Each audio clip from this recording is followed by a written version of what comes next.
A cidade de Hinterwood, em uma área rural do estado de Nova York, está tendo uma tarde ruim. A cidade foi dominada por uma horda de zumbis sedentos por sangue. Uma mutação bovina aleatória contaminou a carne dos hambúrgueres de um restaurante local. Isso resultou em um surto de SCP-008, também conhecido apropriadamente como a praga zumbi. Após a infecção de uma pessoa, iniciou-se um frenesi de mordidas, com os humanos no cardápio. Em pouco tempo, metade da cidade eram monstros sem mente, com um método particularmente malicioso de mastigação. Diga isso 3 vezes rápido, eu te desafio. Normalmente, a Fundação SCP precisaria enviar centenas de agentes da Força Tarefa Móvel, com risco de infecção para um número significativo deles durante a operação. Seria uma produção caótica da Guerra Mundial Z, em miniatura, resultando em tantas baixas que seria quase mais fácil lançar uma bomba nuclear na cidade e encerrar o dia. Que se danem os sobreviventes.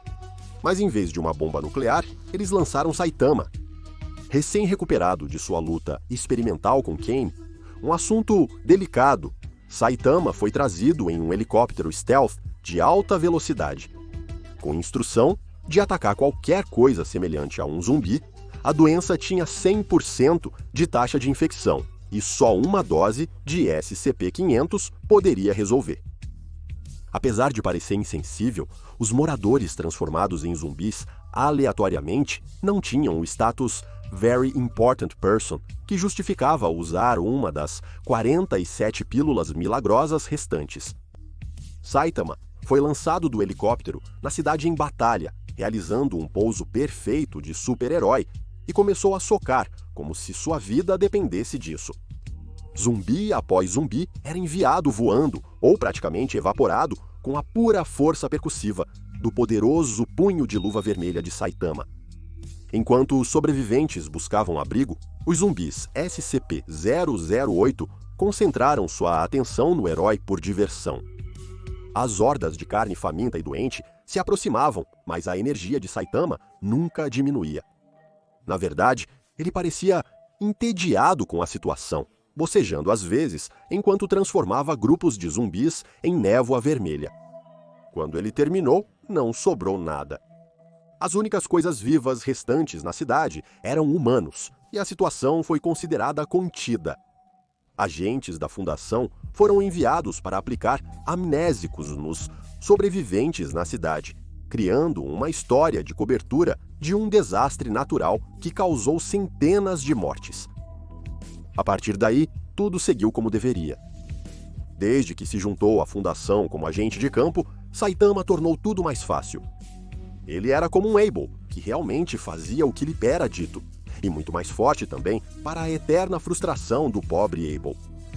As fatalidades entre outros funcionários diminuíram, as taxas de contenção aumentaram e a duração média de cada violação de contenção diminuiu em várias horas.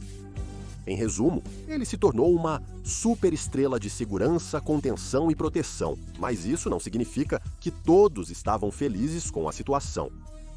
Embora a Fundação tivesse um plano odontológico de empresa muito melhor e apreciasse mais o envolvimento de Saitama, não era a primeira organização de combate a monstros para a qual ele havia trabalhado. De volta à cidade Asda, Japão, monstros terríveis estavam causando estragos e a Associação de Heróis não tinha ideia de por que estavam fazendo um trabalho tão ruim de combatê-los. Essas criaturas, que a Associação de Heróis chamava de seres misteriosos, sempre foram um problema. Mas até recentemente, as centenas de heróis, sob sua vigilância, haviam conseguido cuidar da ameaça, especialmente seus incríveis heróis da Classe S, um grupo de humanos anômalos com poderes sobrenaturais e habilidades de combate estupendas. Recentemente, os ataques dos seres misteriosos estão avassaladores. A Associação de Heróis tinha todos os seus burocratas pesquisando discrepâncias em seus registros que pudessem explicar como as coisas haviam piorado tanto. Em meio à papelada, eles pareciam ter achado a resposta. O desaparecimento de um simples herói da sem-lace, sem o balde de capa de sua lista. Havia algo que eles perderam com este herói aparentemente inofensivo? Uma trilha de pesquisa levou à estranha verdade. O herói havia sido recrutado por outra organização que enfrentava e derrotava seus próprios tipos de seres misteriosos, a Fundação SCP. E eles não iriam aceitar esse ato de roubo descarado deitados. Com seus vastos recursos, encontraram um membro do Conselho, o 5, e enviaram emissários para tratar do que viam como uma injustiça. Para a Associação de Heróis, a Fundação SCP precisava devolver seu careca encapuzado ou haveria uma disputa potencialmente devastadora entre as organizações de combate a monstros. Era um resultado que ninguém envolvido queria. A menos que quisessem criar uma complicada guarda compartilhada com Saitama, a Fundação precisava oferecer algo em troca para a Associação de Heróis. E após uma longa sessão de brainstorming, eles perceberam exatamente o que ofereceriam ao seu novo potencial rival, em troca de poderem manter Saitama para si mesmos. Eles permitiriam que a Associação de Heróis usasse o SCP-914, o Clockworks, para melhorar os heróis que já estavam em seu elenco e levá-los a novos patamares. E assim, as comportas foram abertas. Saitama ficou animado para escolher o primeiro herói a ser aprimorado quando soube da notícia.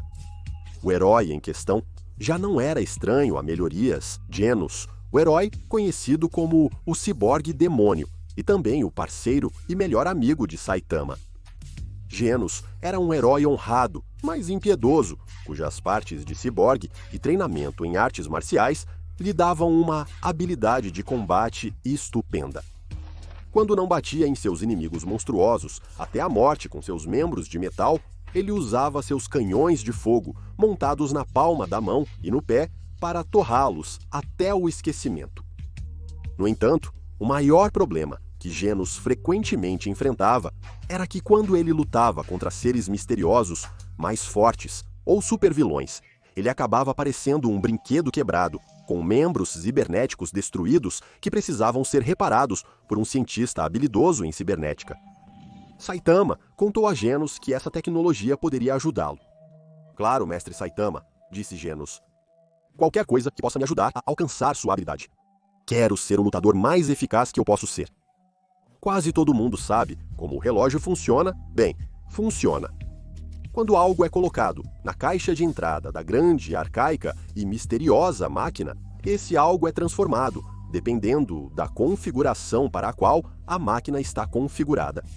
Existem várias configurações, mas a mais relevante para nossos propósitos aqui é muito fino, uma configuração que melhora o que quer que seja colocado na cabine de entrada, de alguma forma imprevisível e anômala. Pode ser um verdadeiro tiro no escuro, para ser franco. Você pode conseguir algo incrível, ou você pode obter uma besta mortal que destrói parte do local de contenção e mata centenas. Todos estavam apenas esperando que as atualizações da Associação de Heróis fossem na direção certa. Genos entrou na cabine de admissão. O ajuste foi alterado para muito fino e a máquina foi ligada. Quando seu misterioso trabalho terminou, Genos saiu com uma impressionante atualização. Ele ainda era muito o ciborgue demônio da lenda, mas seus componentes metálicos não eram mais o metal sólido e frágil que havia sido facilmente quebrado antes. Agora, no verdadeiro estilo T-1000, eram um metal líquido nanite maleável que podia se remodelar e reformar em qualquer arma ou ferramenta que ele precisasse em combate, antes de voltar a ser braços normais sempre que ele precisasse. Não havia dúvida de que isso o tornaria um lutador muito mais eficaz contra os seres misteriosos do mundo, e o sucesso deste primeiro teste fez a Associação de Heróis e Heróis ansiosa para aprovar outros e levar seus melhores heróis para o próximo nível. Antes que os outros heróis da classe S pudessem se alinhar para o upgrade, Saitama fez outro pedido. Um herói que realmente merecia ter seu poder à altura da força de seu espírito de luta. Só poderia ser o bom amigo de Saitama, Satoru, ou como seus companheiros heróis o conheciam, o bravo Mumen Rider. Mumen Rider era um herói corajoso, mas sem superpoderes ou habilidades de combate excepcionais. Em vez disso, ele tinha uma bicicleta, com uma cesta de mão, um capacete e um macacão, e um sonho de defender os fracos e combater o crime, mesmo que ele pudesse ser considerado entre os fracos. No entanto, ele tinha uma coragem incrível, quase sobre-humana, enfrentando adversários muito além de seu nível, como o terrível rei do Mar Profundo. Saitama praticamente exigiu que Moomin Rider entrasse na máquina a seguir, junto com sua amada bicicleta. E como o balde de capa tinha toda a vantagem na situação, sua exigência foi atendida. Moomin Rider e sua bicicleta entraram na cabine de entrada, e assim, a máquina foi ajustada para muito fina e o processo de refinamento foi iniciado. Depois que o tremor e o barulho da máquina acabaram, Moomin Rider não saiu da cabine de saída. Ele saiu dela, em uma bicicleta que se tornou uma moto voadora, capaz de disparar uma série de projéteis mortais e ofensivos, desde bolas de fogo, teleguiadas, até um spray de ácido que derrete metal. O próprio Moomin Rider também foi atualizado. Ele estava maior, mais resistente e forte, com novas habilidades de combate que o fariam uma força a ser considerada. Os amigos de Saitama receberam um tratamento preferencial e ficaram satisfeitos com o resultado, e agora era a vez dos outros heróis da classe S passarem pela máquina. O herói número 1 da classe S, Blast, não estava presente no dia em que todos estavam fazendo isso, pois tinha outros compromissos. Desculpe por isso. Mas o segundo maior herói da classe S, Tatsumaki, o terrível Tornado, saiu da cabine de saída com olhos extras, aumentando seus já estupendos poderes telecinéticos e psíquicos. Se quisesse, provavelmente, poderia colapsar um pequeno planeta com a pura força mental, embora não saibamos por que gostaria de fazer isso. Em seguida, veio Bang, conhecido como Presa de Prata, mestre do punho de água corrente, rocha esmagada, cujo domínio das artes marciais o igualou a pessoas, com superpoderes reais. Ele saiu da máquina com braços extras, ampliando seus poderes supremos de artes marciais. Kamikaze, também conhecido como Samurai Atômico, é o maior espadachim do mundo, cuja pura habilidade com sua katana preciosa o torna o pior pesadelo de todo monstro. Ele recusou o upgrade, alegando que parecia trapaça para obter mais poder. O menino gênio, Izamu, também conhecido como Imperador Criança, não tinha essa mesma reserva. Após entrar na cabine de admissão, ele adquiriu habilidade física compatível com sua acuidade mental. Ele se tornou uma fera de 1,88 m de puro músculo, capaz de facilmente enfrentar um monstro de nível inferior em combate corpo a corpo. Ele também tinha olhos a laser, porque por que não? E então veio King, cujo excelente upgrade realmente o fez tão legal e poderoso quanto todos parecem pensar que ele é. Zombieman ganhou a habilidade de se dividir em clones ao ser ferido, tornando-se uma horda de zumbis capaz de dominar qualquer monstro pelo número, além de poder se regenerar de qualquer ferimento. Big God desenvolveu uma língua pegajosa extensível, semelhante à de um sapo, permitindo-lhe agarrar e devorar monstros à distância, tornando seu poder base de ser capaz de comer e digerir qualquer coisa ainda mais aterrorizante e mortal contra seres misteriosos. Watchdog Man, um herói cujo ridículo traje de cachorro esconde o quão incrivelmente mortal ele é, ganhou uma habilidade temática apropriada. Ele se fundiu com sua fantasia de cachorro e se tornou um verdadeiro homem-cão, que também tinha a habilidade à la do Thor Dolittle de se comunicar com e controlar cães, dando a ele um exército canino e uma rede de apoio em todo o mundo. Se contássemos o que aconteceu com todos os outros, ficaríamos aqui o dia todo, acredite. E você provavelmente deveria ir ao banheiro em breve. Havia sido um dia incrível de atualizações anômalas, um que fortaleceu as fileiras da Fundação e da Associação de Heróis, né? Mas Ao ver todos os seus ex-colegas e amigos recebendo atualizações na maquinaria impossível do SCP-914, ele se perguntou o que aconteceria se ele mesmo entrasse na cabine de entrada. Ele é um homem que quebrou todos os seus limitadores, superou o poder, habilidade e resistência que qualquer ser humano que já viveu poderia aspirar. Então, o que aconteceria se ele recebesse sua própria atualização muito boa? Um debate se iniciou entre os líderes da Fundação e da Associação de Heróis. Qualquer evento anômalo, imprevisível, envolvendo um personagem tão poderoso quanto Saitama pode mudar completamente o equilíbrio de poder no universo. Era algo que o Dr. Clef chamava informalmente de, citando, átomo de código preto. Apesar da relutância das organizações em permitir a entrada de Saitama no Clockworks, outro grande problema pairava sobre a conversa. Se Saitama realmente quisesse entrar no Clockworks, algum deles poderia impedi-lo. Talvez seja melhor deixá-lo se divertir na máquina e esperar que ela não o transforme em um monstro destruidor de universos malicioso à altura do Rei Escarlate.